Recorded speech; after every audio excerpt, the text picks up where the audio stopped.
to Valley Water's public meeting about the Coyote Percolation Dam replacement project. Thanks to all of you joining us at the Southside Community Center and those joining virtually through Facebook and Zoom. My name is Mike Potter. I'll be your facilitator this evening. We want to let everyone know here that this meeting is being streamed on Facebook and recorded for later viewing on Valley Water's YouTube channel. For those of you here, restrooms are located just outside and down the hall. We have a drought information table over here that will have some supplies to help you save water. And we have refreshments against the wall. We have coffee, tea, water, and some very good snacks. So it's not too late to come on down. And I'd like to introduce Valley Water Director representing District 1, our Chair Pro Tem, John L. Varela. He was appointed to the board in December of 2015, elected by the voters again in 2016, 2018, and again in 2022. He is also a former mayor and council member for the city of Morgan Hill. Please welcome our Chair Pro Tem, John Varela.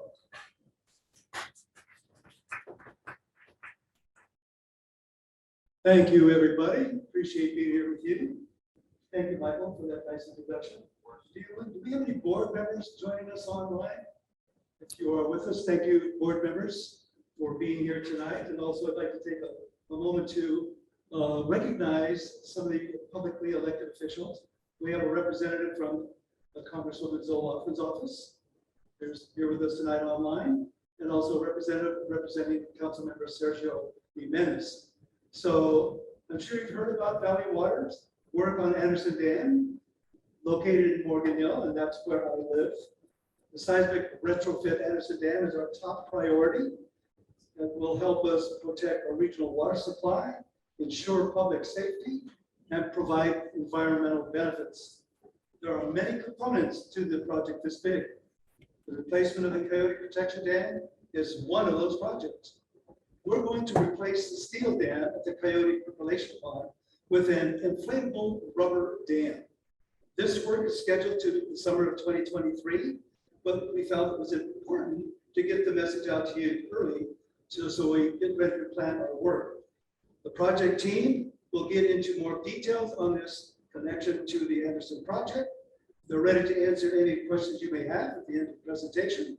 So we want to say thank you for here, for those of you that are present and those of you that are online. We appreciate you, and we will be remotely available on Zoom through Facebook as well. And now, Mike. Thank you, Chair Varela. I'd like to introduce now from Valley Water, Mr. Carl Newman. Carl is the Capital Engineering Manager for this project, and he will share with you some of the information about the work we have coming up. But before we do that, I wanted to remind you that you can submit any questions online via the Q&A function on Zoom and in the Facebook comments section, and staff will relay those to us so we can answer them during the question and answer portion. Now, take it away, Carl. Okay, thank you, Michael. Can you cue up the presentation slide, please?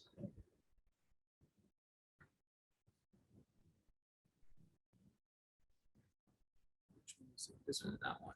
Yeah.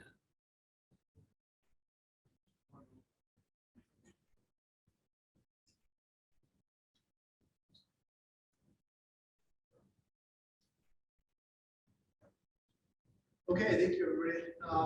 This is Coyote Percolation Dam Replacement Project, and the purpose of this meeting is to provide a project status to the public. And tonight, I'm going to present this project where it is right now.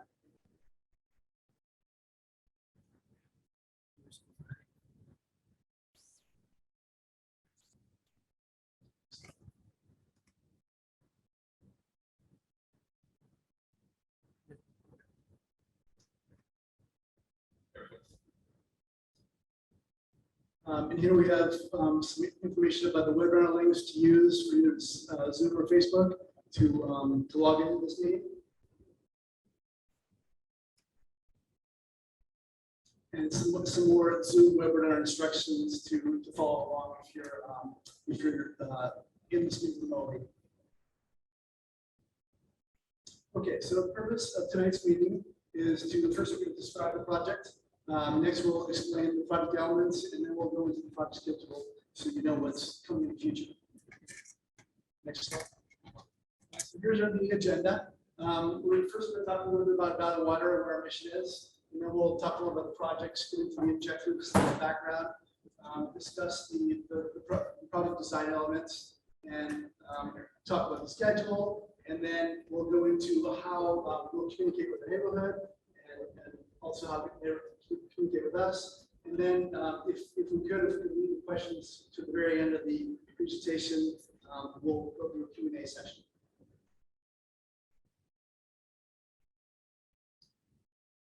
Okay, so the three main focus that Valley Water provides is Valley Water's mission is to provide the residents and businesses in Santa Clara County with safe water for a healthy life, environment, and economy.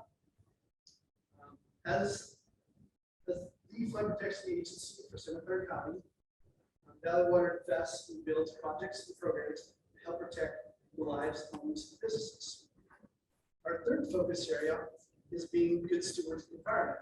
We achieve this in several areas, such as taking care of our streams and watersheds, and also hosting field days. Next slide. Valley Water protects the quality and reliability of the water supply for about 2 million people within Santa Clara County, residents and commuters, in 15 cities, as well as approximately 4,700 private well owners. We also provide water to 12 local water providers who get their water from us and provide that to you. So here's a map of the project site. As you can see, the Coyote Percolation Dam is located near Maycare Park in South San Jose. It's along Coyote Creek. It's about 4 miles south of where we currently are here today, in between Highway 101 and Monterey Road. And we're also about 11 miles, this side is also about 11 miles north of Anderson Dam. And as Director Burrell mentioned, there's currently a project ongoing right now to build a new outlet tunnel over Anderson Dam. And so water that flows down Coyote Creek is released from Anderson Dam, and that's how the water from the percolation line is filled up. This project site. Next slide. We'll go a little bit about the background of the project. So this facility, called Flashport Dam, was originally built in 1938. The way it operates is that when there's low flows in Coyote Creek, the dam is in opposition, meaning the flashboards, the steel flashboards, which are these steel panels, panels are in place, and that provides water to back up behind the dam and creates this pond that's used to charge the groundwater. When the dam was removed, there's high flow conditions, usually in the wintertime, from Anderson Dam. We then lower the dam, and water is able to pass over the dam through the creek. And that's because the dam can only take a certain amount of flows. Now that we're building the new outlet tunnel in Anderson Dam, we are expecting more higher flows more frequently come from the dam.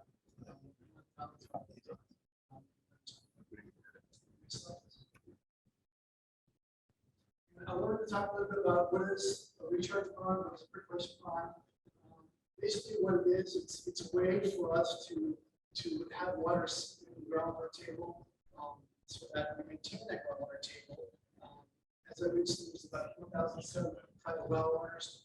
Those that are drawing water from the groundwater table, that also grows the groundwater table. We want to maintain that groundwater level. To do that, there's natural means to do that through creeks, through rain that gets in through the ground. But we can also do it artificially through these recharge ponds. And that's what kind of percolation down pond does. And coincidentally, this site used to be an old gravel quarry. And so that's why, and that gravel allows us to seep water really well through that type of soil down into the groundwater. So it's a really perfect site to for this purpose, to recharge this groundwater base. Next slide. So here's the project objectives. First and foremost, minimize the impacts to groundwater-based recharge associated with the Anderson Dam project. But to try to improve this passage when the dam is lowered. We also want to improve the efficiency of our operations for our staff that are operating this facility, for both the dam and the fish ladder. And then complete the project once the Anderson Dam tunnel is done. Because once it's done, we're expecting higher flows. It's more efficient and safer for our staff.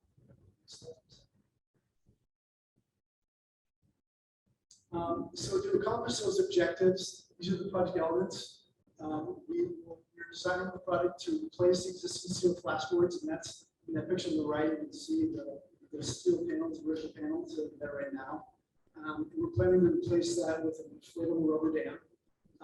The main benefit of this inflatable rubber dam is that you can inflate it in about 45 minutes and then also deflate it in 45 minutes. Very efficient. Staff doesn't have to go into the creek. The current steel flashboard system that we have takes about 1 to 2 weeks to remove those. And you have to have large, heavy equipment go into the creek, pick up the panels and remove them, and sometimes it can be somewhat unsafe. To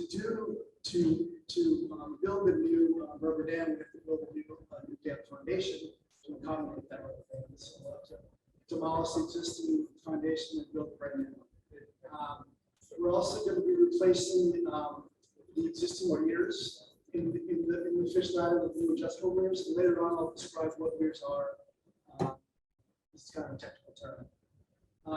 And then to make improvements for fish passage, this creek is home to steelhead trout, and so that's a federally protected species. So to improve fish passage for the steelhead trout, we're going to be designing a new fish lane for over the dam. When the dam is down. And then we'll also, to operate the new flow dam, we'll be building a control building. That's going to house the lower echelon controls for the dam. Next slide. So I described the project elements, and here's a map of what we're going to be doing at the site itself. The inflatable, the dam is right here, so we're going to be replacing those steel flashboards with a new rubber dam. The downstream part of the dam is where we're going to be building what's called the fish lane, and then later on I'll show a figure that shows that a little bit clearer. We also have this existing fish ladder over here, where we're going to be installing new meters to control the water surface in there. And then this is going to be the location of the control building. This is also, by the way, this is that park over here. And there's a trail. It's just in and then to provide the power necessary for that new control building, we'll be putting in a new electric power line, underground power line, and PG&Es are going to come in also and improve some of the facilities out there for that new power service. Well, right over here off First Road. Next slide, please. So this is some pictures of, on the left, this is the existing dam. This is the steel flashboards that I was talking about.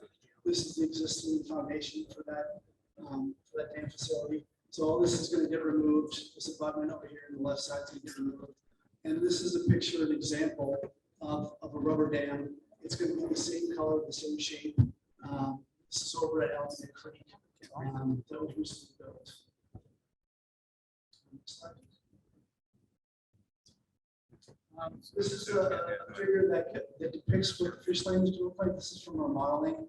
The fish lane is going to be this little area right here. There's going to be a berm right here, and that kind of creates this little area. And the reason why this improves fish passage when the dam is lowered is because the lane is actually flatter, much flatter, so that slows down the water. And we're providing some rocks in there that'll slow down the water as well. So there'll be enough depth and there'll be slow enough water for fish to get over the dam when it's down. It's a lot flatter than it currently is out there right now. Here's the fish ladder that I talked about as well. Next slide. This is some pictures of the existing fish ladder. This is what it looks like when the water's flowing through the existing fish ladder. And we use this when the dam is up because the fish won't be able to jump over the dam. They're not very acrobatic, but they will be able to jump over the dam. So that we use this fish ladder to provide them the means to move upstream if they need to. And so the existing fish ladder, it works, but it's not very efficient for our staff. So that's why we're improving that. These are the existing weirs, and there's no water. Basically, weirs structure allows water to flow over it. And we're able to control the depth and the speed at which the water flows through the fish ladder with these different weirs. These weirs, the existing weirs are made out of steel and wood. The wood actually swells up quite a bit, very difficult to remove for our staff. And so we're going to be replacing these weirs with all steel adjustable weirs that can be controlled from a central location that's easy using manual controls and motorized equipment. It's going to be much easier for our staff to operate this fish ladder facility. Next slide. So now I'm going to go to the schedule. We're in the middle of the design right now. We're planning to complete it at the end of December of this year. We will work this construction contract to a general contractor, and that'll be completed by April of next year. We plan to come back to the public to hold another public meeting, and that's maybe to let everybody know what kind of construction impacts to expect when we're scheduling. And then construction will begin in May of 2023. We can actually start work in the creek by June 15th of next year, but we have to be out of the creek by October 15th. And that's why we're really rushing to get this project going. And then all the construction will be done by next year, or the following year, May 30th of 2024. And the reason for that date is because that's when we're expecting the Anderson Dam tunnel to be also completed. And so this facility needs to be operational by that same time as well. Next slide. Okay, so we will be doing neighbor communications throughout the project. Myself and Tony Mercado are the main contacts for this project. We'll be providing project updates either by direct mail or social media. We'll also have an instruction sign over at the project that will have a QR code. So you can just use your phone to look at that QR code and pull up information about the project, what's going on with the project schedule. And then we'll also reach out to the residents again and do a post-construction survey to ask for feedback on how we did. Next slide, please. And so if residents need to reach us, we have my information here, my phone number directly to my office, my email, as well as Tony Mercado. But you can also access, you can also get a hold of us through Access Valley Water. That's our Valley Water website, and close the link to access that. Or you can send us a message, your concern, whatever you need. Next slide. And that concludes my presentation. And now we can do a question and answer session. Thank you, Carl. I want to know right now that we've had 15 people on Zoom and a number more on Facebook Live. So thank you all for participating. We've come to the end of our public presentation on this, and we're happy to answer any questions. Do we have any questions coming in through the Q&A portal, Jose? Check right now. We'll check those for you. We have a question in the audience, though. Yes.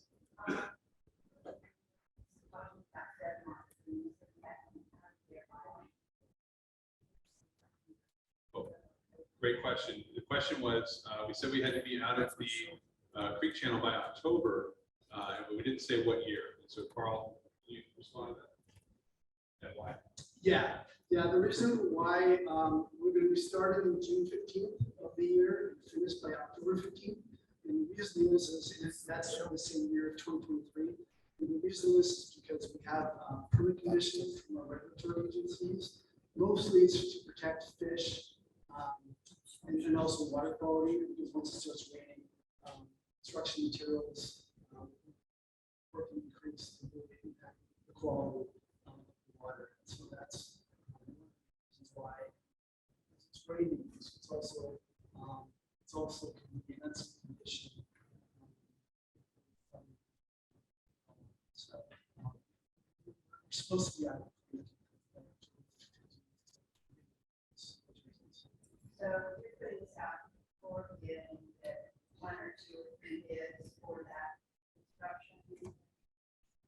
That's correct, yeah. We'll go out to do a public bid in January, starting in January of next year.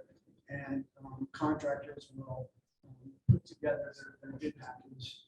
And then we'll go to the board of directors and ask them for make a recommendation for them to construction contract for general contractor.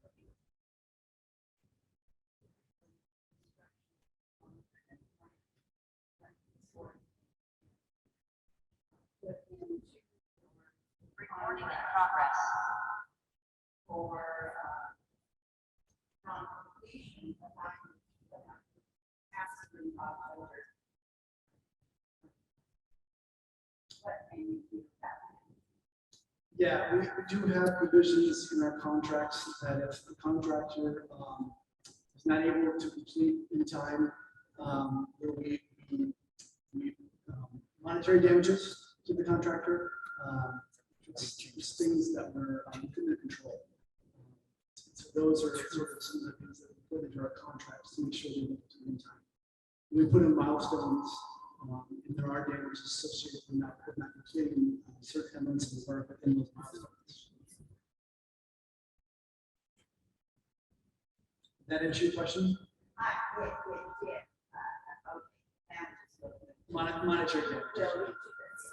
Right. Right. It's not right.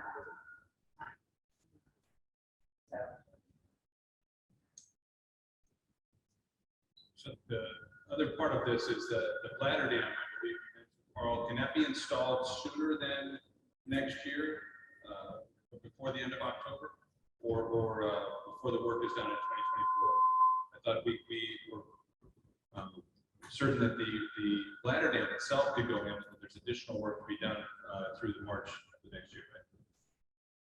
Yeah, we're expecting that the bladder dam itself and the foundation work by October 15th of 2023, but then additional work like at the control building, electrical instrumentation, that kind of thing will proceed until May of 2024. We are required out of the creek by October 15th of 2023, regardless of. That is a requirement by our permits. And that's to less than active fish, and that sort of thing. Yeah. And one of the milestones is to have the work done in the creek done by October 15th. So.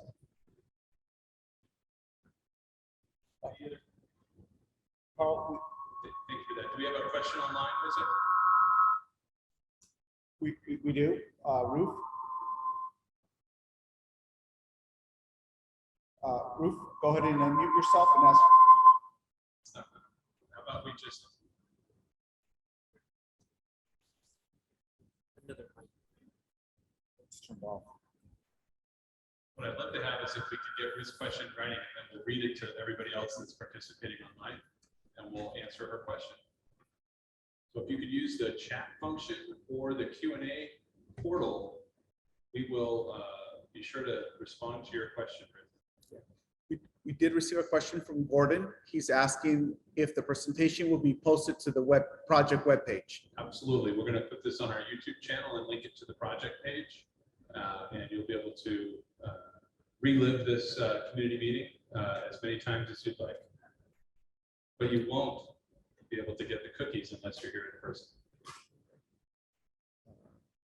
Let's go ahead and try one more time. Ruth, if you can unmute yourself, Ruth, and ask your question.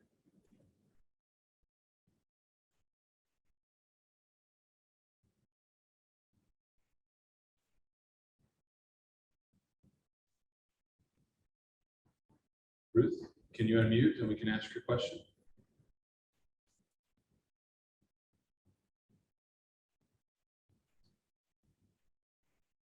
Not hearing you, Ruth. If it's possible to put that in the chat function, that would be the best way. We'll give you a thorough response. Or as you see on the project page, the community liaisons, Tony Mercado and Carl Newman, you can ask them that question in an email, and we will also post that question and answer on our project page. Carl, oh, yes, we have another question inside. Well, it's a statement.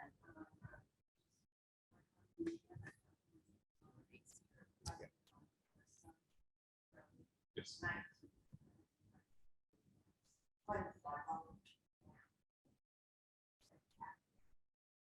part is. So, where your jurisdiction.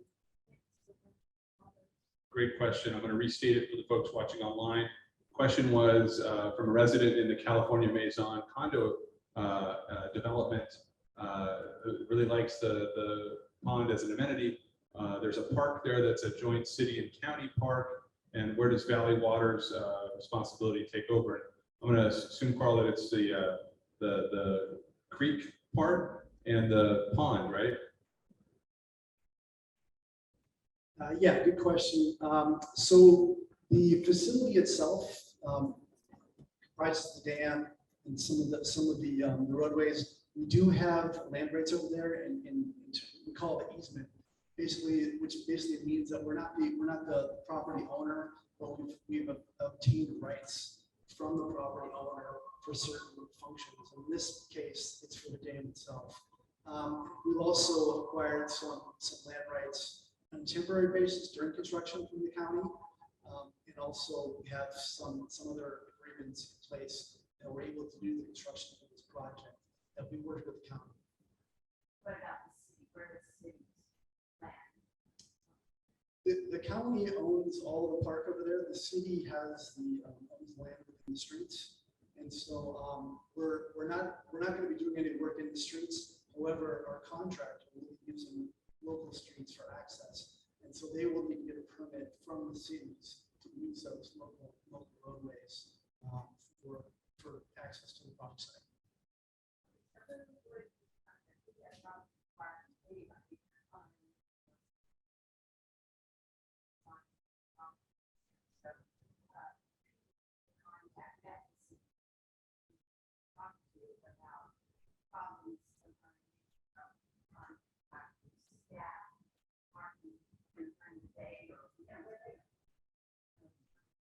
Yeah, we have, the question is the concern about traffic on Forest Road around the project site. We have established staging areas on the project site itself for contractor parking. So we'll be having those areas that will provide parking for them, so they don't have to park on the city streets and that kind of thing. So, and we also do put into our contract with the contractor that they're not to be parking on the city streets. So now there will be times where they'll be bringing in materials into the project site that the contractor will have to put together. It's called the traffic control plan, and the city will be involved in the approval of that traffic control plan. Or they'll have people out there with flaggers or cones and that kind of thing to kind of monitor the traffic. Question is for this project. We haven't identified somebody, but I could certainly look into it to see who that person would be. Back to you. Bonnie, did you want to check? My boss, Bhavani. Hi, I'm Bhavani Arputu. I'm the Deputy Operating Officer overseeing our collector production projects here. Your question about any concerns about traffic or parking on that area, certainly when the project is going on, we are the primary contact, so the project contact information will be on our website as well as likely posted somewhere on the project. Yeah. So there is a contact that we can, if we need to coordinate and let the city know something, we'll work with them. But any disruptions due to the project, there shouldn't be any. But if you notice, certainly those calls can come to us. Additionally, Tony Mercado and Carl's information is on the presentation, and they will always be your first call. You can call if you have a question, Tony or Carl here. And the contractor, this hasn't even gone to bid. Contractor hasn't been selected. That'll be next year. And then there will be also a pre-construction community meeting before anything happens. I'm going to guess that we're going to hopefully do it at your condo association's clubhouse rather than this venue. So we'll be even closer to you. So we'll be happy to answer questions there, and we'll have more information then as well. All We would love the contact, so we'll get that. We had an association meeting tonight, so that they did Got it. put an email out to all the at this point. Back with the census.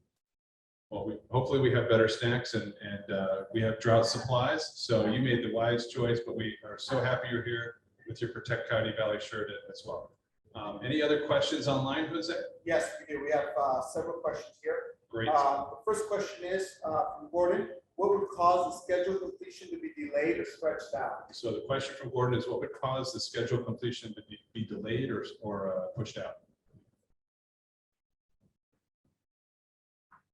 Yeah, this question makes me cringe a little bit. I hate delays, but unfortunately, sometimes it does happen. Lately, a lot of the issues have been around materials and supplies, that kind of thing. That can take longer than we anticipate or know of. That's a possibility. Possibly weather can sometimes impact construction, that sort of thing. But I would imagine supplies would be probably the most significant risk for the life of this project. We have another question. Great. The question reads, in October 2023, the time that the perk dam will be drained, question, or will it be drained in May, assuming that we have water this winter for the perk pond? Great question. Did you get that, Carl? I'll restate it. For the project, it's going to be done in October. Will we be draining it in advance of that? And will that negatively impact our recharge during that time, given that we're in a drought? Well, right now, during the construction that's going on in Anderson Dam, it's constantly draining. They're not allowed to have water back within the reservoir. They're supposed to maintain a certain level of the reservoir, very low. And so they are draining as water does accumulate within the dam site. And so any water that does come down will be the result of rain that's passed through the construction site down into Coyote Creek.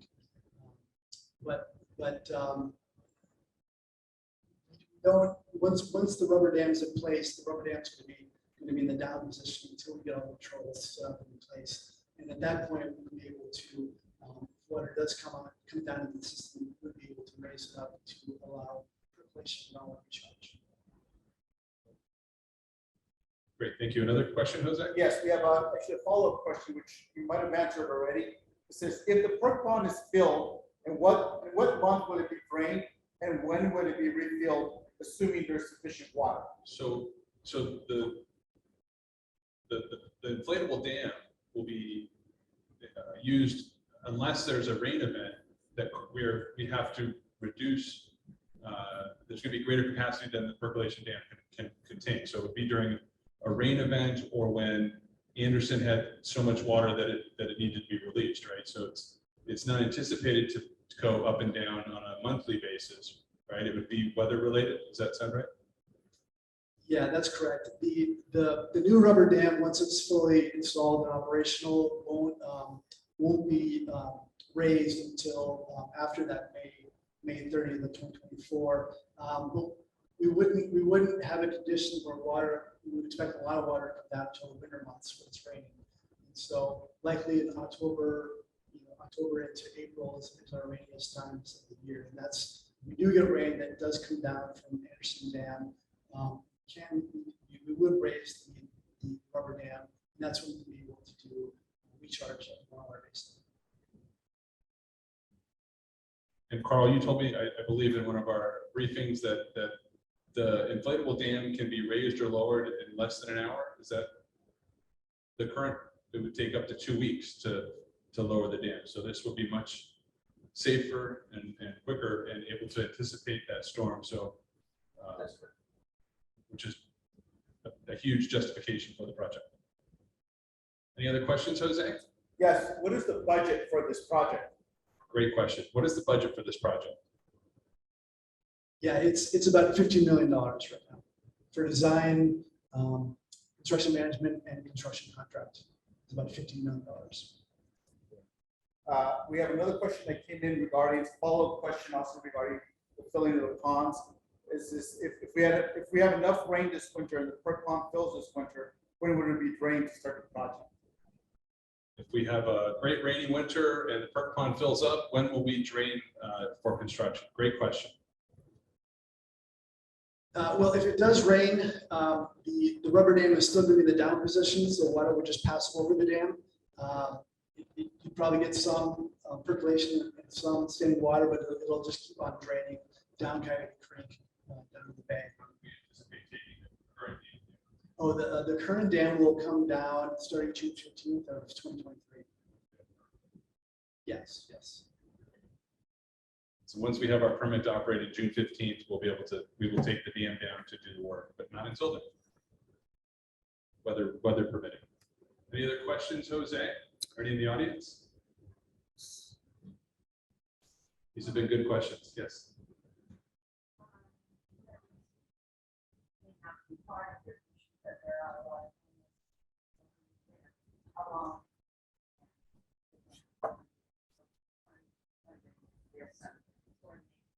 Great question. Great question. Very timely. I'll restate it. The question from the resident was, in this area along the creek, there are a number of unhoused and homeless. If we have a wet winter, they could be impacted and will likely be impacted as we release more water from Anderson once the new outlet tunnel is complete. So in parts of Coyote Creek where work is being done, there is planning being done right now in advance of the work to accommodate and to assist those unhoused to find other places and to clean up and also for their safety. There's going to be construction going on and we don't want anybody to get hurt. And that's safety is number one. And that is not likely to impact this project as much in that immediate area. That could change, but we don't anticipate it being a big part of this project. But along Coyote Creek, just and the Anderson Dam project, there are some impacted areas further into San Jose that a lot of thought and effort is going into the planning and processes for making sure that everyone is safe and that they have a place to be that is not subject to flooding.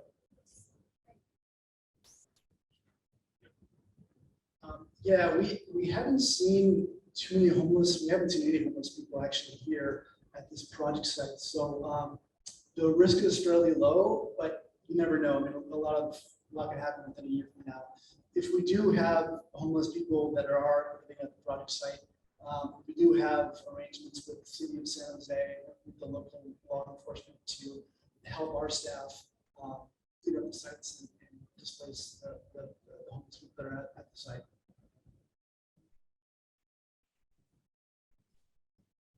Jose, any other questions coming in? Our legions of online viewers? Yes, we do have a comment asking if we can speak a little louder into the mic. It's a little hard to hear. We're requested to speak louder in the mic, and so on that last question, we don't anticipate this project impacting any unhoused folks in the vicinity, but a lot of planning is going into ensuring with the city of San Jose and others to that anyone that is in a construction area as part of the Anderson Dam Tunnel project, that they are able to stay safe and away from the construction areas, both for their safety, and then we're working with local law enforcement to ensure our employees are safe and the contractors are safe as well. Sometimes it can get a little rough along the creeks for a variety of reasons. Hopefully that answers your question, and we'll do our best to speak very clearly into the microphone. We have another question come in from another resident regarding the fact that the dam is made out of rubber. What is the longevity of that? And is that going to require any of the residents to have to get flood insurance or take any type of insurance because it's a rubber dam? Great question. Because this is a rubber dam, is it potential impact if it were damaged to, will the residents need flood insurance, and what is its longevity and lifespan? And is this used in other places? Getting to the question about Will this require flood insurance? No, this project isn't within a floodplain. The rubber dam itself has been used on a lot of projects. In fact, we installed one back in 2012 over in an area called Kirk Dam. And it's also been used quite a bit. Alameda County, I know they've installed 3 of them along Alameda Creek. So they're being used quite a bit in the area. We're also going to be installing within this rubber dam some ceramic chipping to prevent vandalism. And so that's kind of a new technology. That's something that we have required for this particular type of dam. And it has a life of about 20 to 30 years. So that's the normal life of a typical rubber dam. We received another question. It says, while the work is being done, will the perk pond be scraped to remove buildup sediment so it percolates better? This hasn't been done in a long time, but used to be done for efficient percolation. Great question. So the question for those watching is, while the work is being done and it's drained, will the pond itself be scraped so that improves its percolation abilities, since they state it hasn't been done in some time? Well, it's dry right now because of the Anderson Dam project. And my understanding is that this is one of our most productive percolation facilities in the county because it was built in an old gravel site, gravel quarry site. And so it actually percolates very well. It suits very well with the ground elevation. So I'm not aware of any plans to do anything to improve the percolation at the site at this time. And Carl, I follow up on that is, I remember reading somewhere that the reason we want to be able to keep this up until we don't need to keep it up is because it is such a productive site. What is the total capacity if it were not taken down for a year and it's full of water? How many 1,000 acre feet would it provide benefit to the groundwater? I know the answer if you don't recall. It was 14,000 acre feet. 11,000 acre feet, been corrected by an expert, 11,000 acre feet per year of percolation ability that goes right into the groundwater. And the area that groundwater serves is South San Jose, Morgan Hill, Southern Morgan Hill. And our South County area is completely dependent on groundwater for its water supply. So that's another reason why this is such a crucial project. Jose, we have another one? Yes, I actually would like to ask Ruth one more time to unmute herself. I think we want to fix the. Ruth, we're going to give it a try. If you can unmute yourself, we'll be able to hear you.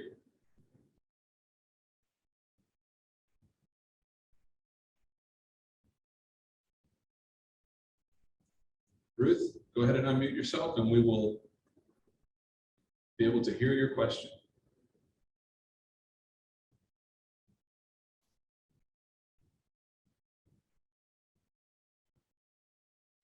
About ready to give out Jose's cell phone number so you can text him your question, but that would probably not be professional, so I'll stop myself right now.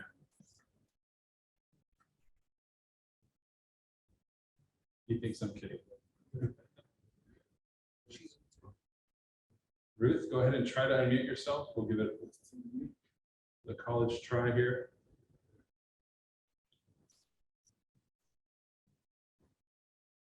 No hurry. Yeah, she hasn't unmuted her mic. There, you've got to be able to unmute your microphone on your computer so that we can hear you. We've given you permission to unmute, but it's not, doesn't seem to be working. So Ruth, I'm gonna encourage you to call Tony Mercado at the number we provided. Jose, if you've got that, it's I know it's 408-630. We'll bring it up right now. And we'll bring it up and that'll be on the screen and you'll be able to contact him or Carl by email or by phone and we will get it answered for you. Any other questions, remaining questions in the room? Actually, we just heard back from Ruth. She Yes. said she said her question was answered. Thank you. Oh, great. Yeah. Thank you, Ruth. Thank you. I'll be able Yeah. to sleep. Okay. Yeah, we did receive a question from another neighbor. Go ahead and read that. Is there an ability to put some water into the creek pond until construction? It's had no water in about a year. Wildlife like pigs have been coming in looking for water and food. So the question was, is there an ability to put water into this pond since it's been dry, since Anderson construction has started, that there's animals and wildlife wandering around? And Carl, we'll see if we can give that question an answer. If not, Bhavani can come up and give us a good try. Yeah, I'm gonna try to answer this question. So right now, through releasing water from Anderson Dam, that's not a possibility because of the construction going on. So the next opportunity would be when it rains. So once it rains in the wintertime.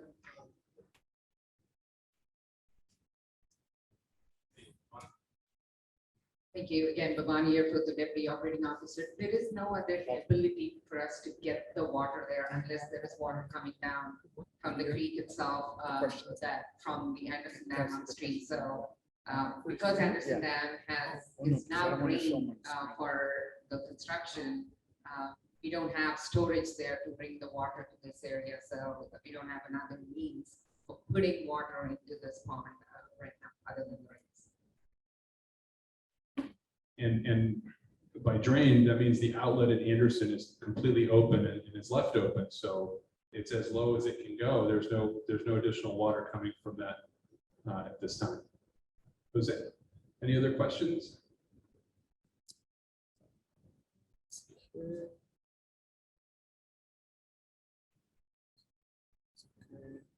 Answered all those. Answered all those. While he's checking, remember to send those to Tony Mercado or Carl Newman. If you think of a really hard question, especially. If not, I think we'll wrap our community meeting up and call it a night. We've come to the end of our public meeting this evening. We plan to update the community again in spring of 2023, hopefully even closer to the location. Right before construction, to share more detailed information about the contractor and the construction and the impacts that might be there. I want to remind you to please complete our project survey and drop it in the survey box on your way out. Your input will help us plan future meetings and give you the opportunity to ask questions that were not addressed. And now I'd like to turn it back to our Chair Pro Tem for the final word. Chair Varela.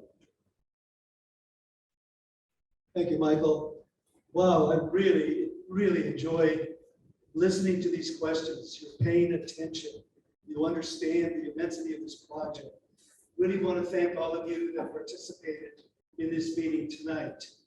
I want to remind all of us that we are still in a very severe drought. So we're asking you, please conserve water. This simple task, if we all participate in this, we can save up to 20 gallons per day.